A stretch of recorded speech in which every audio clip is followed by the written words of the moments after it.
This is Nightly Business Report with Tyler Matheson and Sue Herrera. Thank goodness it's Friday. You deserve a weekend after what the market put you through the past 5 days.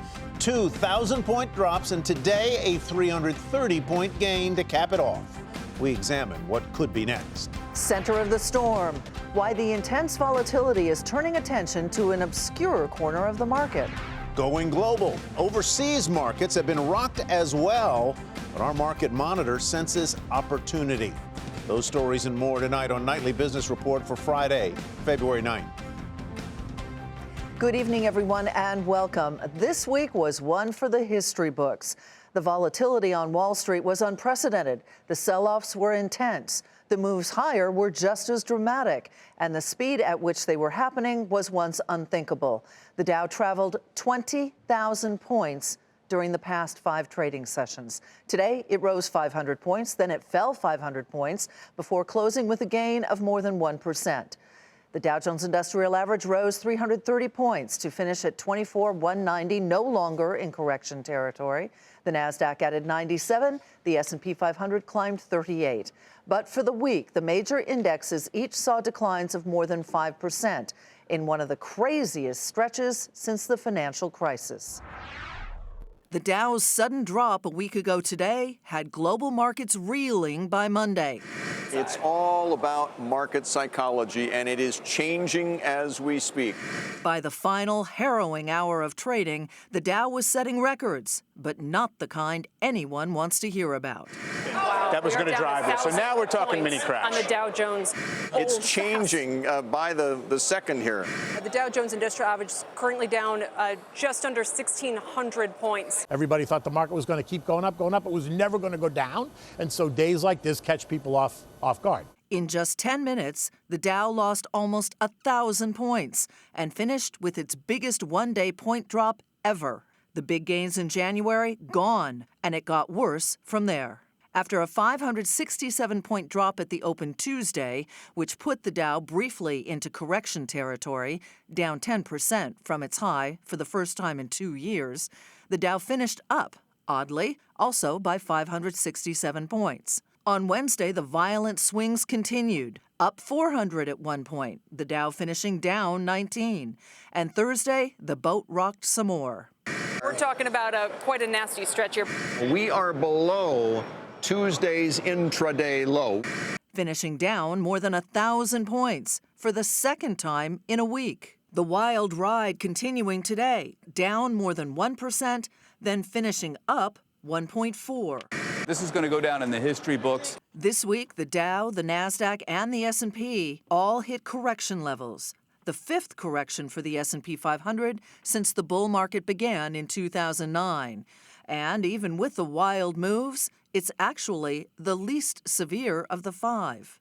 After 2 years of unusual calm, investors are now wondering how more than half of last year's big market gains got wiped out. Some are pointing at the Fed, with interest rate hikes and fears that bonds with improving returns will take money out of the stock market. I think that the low rate, low volatility environment is probably over. Clearly, rates are rising. The Fed is tightening policy, and that has to have impact on equity markets. But it's not the end of the world by any measure. So while interest rates may have been cause for some concern in the market, others say little-known volatility funds are what triggered the spasms of selling. Mike Santoli explains what they are and why they are suddenly getting so much attention. Wall Street's slide over the past 2 weeks has cast a harsh light on an obscure corner of the markets, funds that invest in or bet against volatility itself. Volatility is simply how much and how fast stock prices change. For decades, though, the volatility index, known as the VIX, has provided a gauge of traders' expectation of future volatility. In the past several years, investment firms have created exchange-traded products whose value is based on whether this volatility measure rises or falls on a given day. Some profit from a rise in the volatility index, and others when it falls. The most popular vehicle to bet on volatility staying low, issued by Swiss bank Credit Suisse under the symbol XIV, lost nearly all its value in Monday's market rout. The way XIV worked? its return was equal to the inverse of the daily percent change in the VIX. For example, if the VIX falls 10% in a day, the XIV would go up 10%. In 2017, as stocks rallied in a steady, calm way, the XIV delivered a phenomenal 187% return. But when the VIX surged by more than 100% on Monday from 18 to 38, the XIV was effectively wiped out. Not before, though. The managers of the XIV and many other investors using similar strategies were forced to buy futures contracts on the VIX to try to offset their losses. This activity has been blamed for the continued surge in the volatility index, and in turn, it's driven other big investors who use the VIX as a signal of stock market risk to slash their stock holdings. There's no way to know for sure how important this activity has been in the messy, unstable stock market sell-off this week, but one thing is undisputed. These relatively new instruments exacerbated some of the selling and introduced a source of market stress that many investors never saw coming. For Nightly Business Report, I'm Mike Santoli. And just today, Fidelity told clients that they can no longer buy shares in leveraged exchange-traded funds that bet on the direction of the VIX fear gauge. The firm says the goal is to protect investors from outside risk. This tumultuous week saw a record $24 billion get withdrawn from U.S. stock funds. According to Lipper, the turmoil turned investors away from equities and in favor of money market funds, which are perceived to be safer havens. Outflows from ETFs accounted for the bulk of those withdrawals. The data is through Wednesday, so it is possible that even more money was pulled out yesterday. And speaking of bad weeks, it was the worst week for oil in 2 years. Rising production, an increase in active rigs, and a strong dollar put pressure on crude prices. Domestic crude prices fell for 6 straight days, down about 10% this week, to settle below $60 a barrel for the first time this year. Well, during times of upheaval, it is not unusual for executives to step up and buy stock. We saw it during the financial crisis when, during the darkest hours, Warren Buffett poured billions of dollars into Goldman Sachs and General Electric. He's not the only example, but now the question is, will someone step into this market? Dominic Chu takes a look. The last time we saw a pullback, the likes of which we've seen over the last couple of weeks, was May 20th, 2015 to February 11th of 2016. That was when concerns about China and global growth drove stocks lower. Between then record highs and the bottom, the large cap S&P 500 fell by 15%. That's bigger than the pullback we're seeing now. A lot of factors went into the market bottoming out then, but one of the more notable market calls came not from a market technician or a bulge bracket investment strategist. It came from the CEO of J.P. Morgan Chase, Jamie Dimon. In a regulatory filing, we learned that Dimon himself bought 500,000 shares of his own company's stock. At the time, it amounted to around a $27 million bet. Shares of J.P. Morgan hit a high of $117 on January 29th of this year, more than doubling his invested capital in that one trade. We're just 2 days away from the 2-year anniversary of that big market call. On this latest downdraft, a big question is, will a big company CEO step up and make the same kind of valuation call on their stock that Jamie Dimon did? It could arguably be a big psychological boost for those worried about valuations or whether it's too late to get in on the bull market run. So one of the things to watch in the coming days and weeks, depending on how the market plays out, will be whether there's any notable insider buying or maybe selling. We are still in earnings season, so there may not be the ability for some executives to make moves in their own stock. But will we look back and see if we end up calling a hypothetical bottoming process the name of another big-time CEO?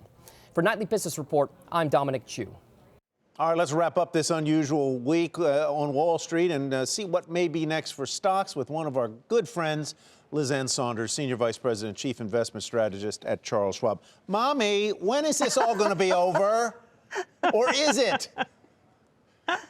I have an 18-year-old and a 21-year-old, so they're old enough not to whine like that, but young enough not to really know what's going on. So I just have to answer to our clients at this point. Did you see anything in today's action that tells you that this spasm may be playing out, or can you tell? Not necessarily. I think you want to see more than just one day that has this kind of reversal, and I think you'd like to see maybe a string of them or at least a couple of them that happens in conjunction with an easing back in the volatility index. And even then, I don't think anybody would be so silly as to say, oh, it's clear. But I'd like to see a little bit more of a pattern develop before we start to take some breaths. What are you hearing from clients? Are they staying invested in this market? How nervous are they? You know, it's really interesting.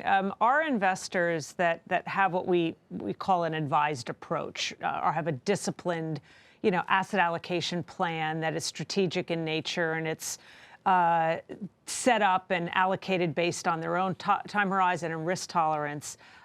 Folks that have taken that disciplined approach all along are unbelievably calm through this period of time because that's the reason why they have applied that disciplined approach. I think some of the more trading-oriented folks, particularly some trading-oriented folks that only recently got into the market, I think, we had an interesting phase that's now maybe morphing into another little phase here, which was, started with the so-called FOMO phase, fear of missing out. Mm-hmm. So you had this sort of whoosh of investors, new investors into the market, poorly timed in hindsight. And now we have to see whether maybe we're in the LIFO phase of the market, last in, first out, and whether we may have already seen a capitulation by, frankly, a cadre of investors that one could argue probably capitulated into the market. A lot of people have been pointing at these levered inverse volatility ETFs or whatever the heck they are. And I know you really can't answer this, but I'm going to ask anyway. It seems like Wall Street comes up with these products that often explode or implode. Yeah. Why does Wall Street invent these things, the products that really nobody really needs? Well, everything's about profits, but I will pat our own corporation on the back a bit with these because from the outset of the creation of these things, we have been very vocal and very proactive in talking about the danger of these things. In fact, our financial consultants are not allowed to recommend them. And as recently as December, we looked to see which of our clients might have some in their portfolios, and we sent a warning letter about the risks of them. So very interesting. We have not been fans from the get-go, and I'm talking specifically about the leveraged and the inverse exchange-traded products. Fascinating, so, Liz Ann. But it is, we do have a long history of these esoterics products being created. And at some point, and almost always, you look back and say, what were they thinking? Yep. And it's unfortunate for the average investor. All right, we'll get some rest this weekend. I know it's been a busy one for you. Liz Ann Sonders with Charles Schwab. Thanks, guys. Time to take a look at some of today's upgrades and downgrades. We begin with the Dow component United Technologies, which was upgraded to buy at Argus Research. The analyst said United Tech is taking a lead position in a number of key global industries. The price target, $150. Shares of United Tech fell in this market, down 2% to 125.03. Viacom's rating was upgraded to sector perform from underperform by RBC Capital Markets. That firm sees Viacom following through on its turnaround strategy. The analyst also cites the possibility of a merger with CBS. Shares of Viacom rose fractionally to 32.87. Wynn Resorts saw its rating downgraded to equal weight at Morgan Stanley. The firm says the near-term risks outweigh any potential reward. The analyst also cites concerns about earnings expectations. Not a win-win. Shares fell nearly 2% to 166.22. Expedia downgraded to hold from buy at Needham. The firm lowered its first quarter and full year estimates following the company's weaker than expected earnings and outlook. The analyst there said the stock is overvalued relative to its growth prospects. Shares of Expedia down 15% to 104 even. Still ahead, interest rates, deficits, and perhaps the return of the bond vigilantes. As of the close today, 70% of the S&P 500 is down more than 10% from its most recent highs. And here's a look at the sectors that are in correction.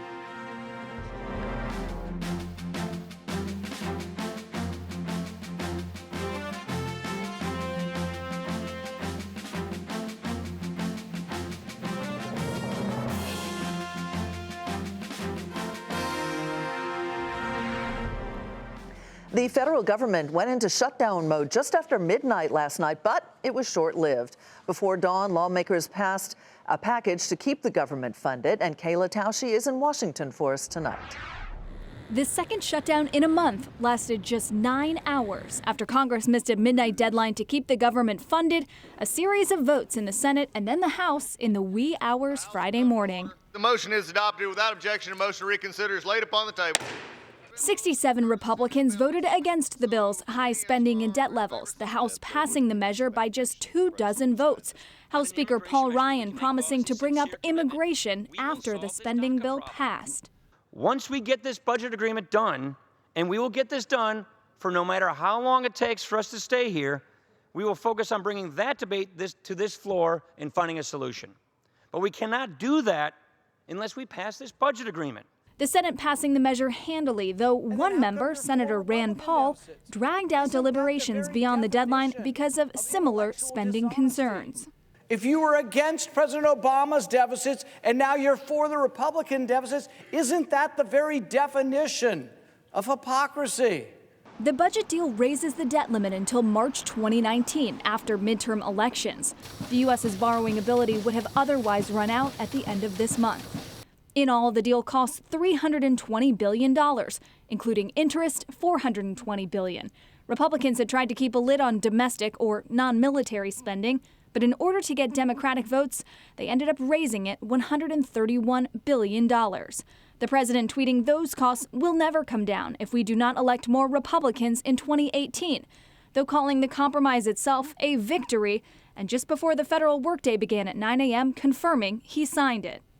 The deal keeps the government funded through March 23rd, giving lawmakers until then to finish the finer details of the comprehensive spending plan. For Nightly Business Report, I'm Kayla Tausche in Washington. Well, the bond market now has to contend with renewed talk of those higher deficits, more spending, fear of inflation. And that has some people wondering if we are witnessing the return of the so-called bond vigilantes. Michelle Caruso Cabrera explains. With the recent little spike in interest rates, once again there is talk about the possibility of the return of bond vigilantes. What is a bond vigilante?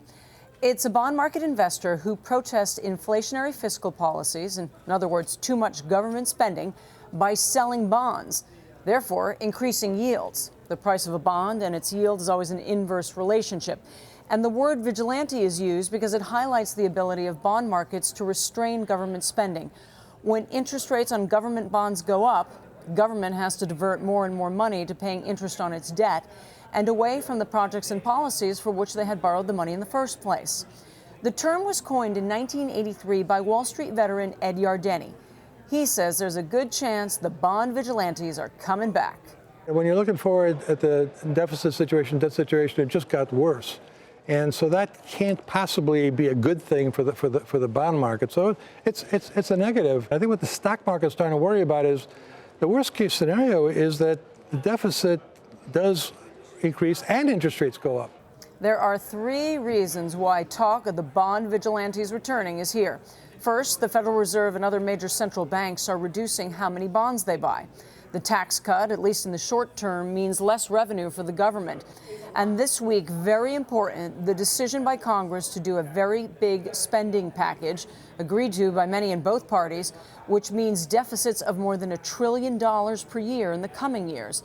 The bond vigilantes haven't reared their head in the U.S. since Bill Clinton's time as president. However, they were certainly out in force in Europe during their financial crisis, which was driven by too much government spending, particularly in countries like Greece, Italy, and Portugal. And the power of the bond market often surprises politicians who are unfamiliar with it. There's a very funny quote from James Carville, the well-known advisor to Bill Clinton.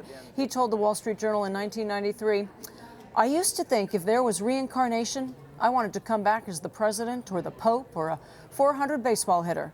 Now I want to come back as the bond market. You can intimidate everybody." In Bob Woodward's book, The Agenda, the author quotes President Bill Clinton as saying, quote, "You mean to tell me that the success of the economic program and my re-election hinges on the Federal Reserve and a bunch of expletive bond traders?" For Nightly Business Report, I'm Michelle Caruso Cabrera. Sarepta Therapeutics halts a drug trial, and that's where we begin tonight's market focus. The biotech said British regulators required it to suspend its trial for an experimental Duchenne muscular dystrophy treatment after a patient developed a condition where skeletal muscle breaks down rapidly. Sarepta didn't confirm that that medication caused the issue, and it noted an independent committee did give the okay for the trial to move forward, but Sarepta still needs British approval to continue that testing. Shares were off 3.5% to 55.14. Chipmaker Qualcomm turned down Broadcom's sweetened offer of $121 billion. And despite Broadcom saying the bid was its best and final, Qualcomm said it is open to meeting with its rival. Qualcomm shares rose 2.5% to $63.99. Broadcom up more than 2% to $235.50. Credit rating agency Moody's said strong revenue growth helped earnings come in ahead of expectations. The company also gave an upbeat forecast for the year, citing the new tax law and improving economic activity. Moody's up 1% at 154.64. Meantime, shares of Zillow continue to fall today after the company gave weaker than expected guidance for the current quarter after the bell yesterday. The online real estate firm matched expectations in the latest period. Shares down 3% today at 44.95. This week's Market Monitor is finding opportunity overseas in Europe. The last time he was on in March, our Market Monitor picked Vivendi, up 43%, Marine Harvest, which is 11% higher, and Scorpio Bulkers, down 18%. Joining us is David Marcus. He is the CEO of Evermore Global Advisors. Welcome. Nice to have you here. You've had a busy week. Absolutely. Let's start with your picks. Vivendi is one that you still like. Absolutely like it so much. This is a big media conglomerate. It's based in France, but they have a wonderful asset, which is Universal Music Group, the largest music company in the world. And so Vivendi is going through a massive restructuring, and it's slowly exposing the value of the music business to the market, and it's getting revalued. So even though it was a great stock over the last year, it's one of our top holdings. We absolutely love it. It's still cheap. We have an aggressive value creator running the business, and he's just creating so much value here. And your second pick is one that has not been such a good stock. It is one that you picked last time, Scorpio Bulkers. You are still on board with it. Tell me why, even though it is down since the point at which you chose it. Yes, absolutely. So it's a dry bulk company. So it's moving goods between the U.S. and China back and forth. And the fact is, it has been kind of tough over the last year. The fundamentals were very weak as China had slowed down. But the reality is we've added to it throughout the whole year. So today our funds own over 8% of the company because the fundamentals are just starting to pick up. As you get global growth, the pickup, it's just not reflected in this stock at all. We love this company and the whole sector. NN Group. NN Group was once the insurance division inside of ING Bank. Okay. And when they were bailed out by the Dutch government, this was kicked out to the market. So we bought it when they did their IPO, which was a cold IPO. And we love cold ones, not hot ones.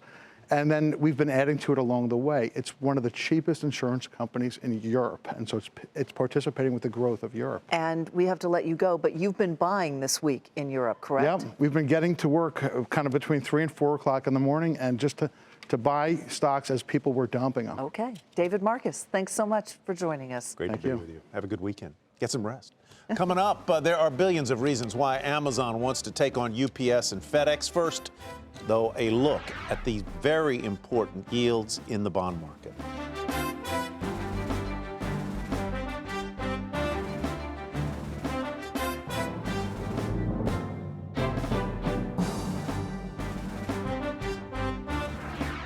Amazon is reportedly delving deeper into the delivery business, and it's taking on UPS and FedEx directly.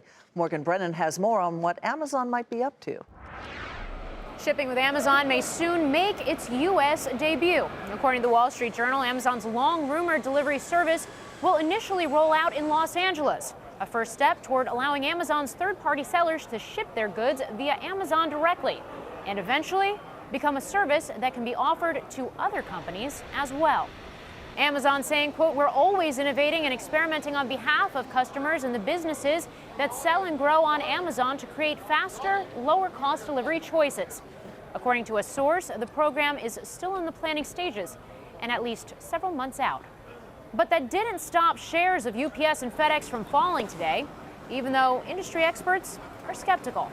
FedEx and UPS should not feel threatened by Amazon rolling out its own delivery service, because they have a much better, much more dense network. that spreads the cost of each package delivered out over many more packages and makes it much more efficient. In response, UPS saying it, quote, continues to support Amazon and many other customers and that it doesn't make comments about their business strategies or decisions regarding their utilization of UPS services. FedEx isn't mincing words. Quote, the headline in today's Wall Street Journal demonstrates a lack of basic understanding of the full scale of the global transportation industry. FedEx says no single customer makes up more than 3% of revenue. UPS says no one is more than 10%. I don't think Amazon actually really wants to compete with FedEx and UPS. I think what they want to do is they want to provide some assistance to what they already have in place. If you look at every major retailer out there, they have built out part of their own network. You know, Walmart has close to 8,000 trucks, dozens of distribution centers, yet they're still the largest customer of every large trucking company out there. It all highlights a bigger trend, that e-commerce continues to grow faster than shipping companies can expand. And as the recent record holiday season showed, that rapid pace isn't likely to let up for anyone. Amazon is building out its own network with truck trailers and 40 leased planes by year's end. But by comparison, UPS and FedEx have jet fleets of hundreds, meaning it may take years and tens of billions of dollars before the tech giant can actually deliver on such a delivery threat. For Nightly Business Report, I'm Morgan Brennan at the New York Stock Exchange. Let's end the week on a little bit of a high note. The Dow today was up 330 points. NASDAQ added 97, and the S&P 500 finished the week with a gain of 38. However, for the week, all the indexes were down more than 5%. That's it for us tonight. I'm Sue Herrera. Thanks for joining us. I'm Tyler Mathisen. Have a great weekend, everyone. You deserve it. We'll see you on Monday.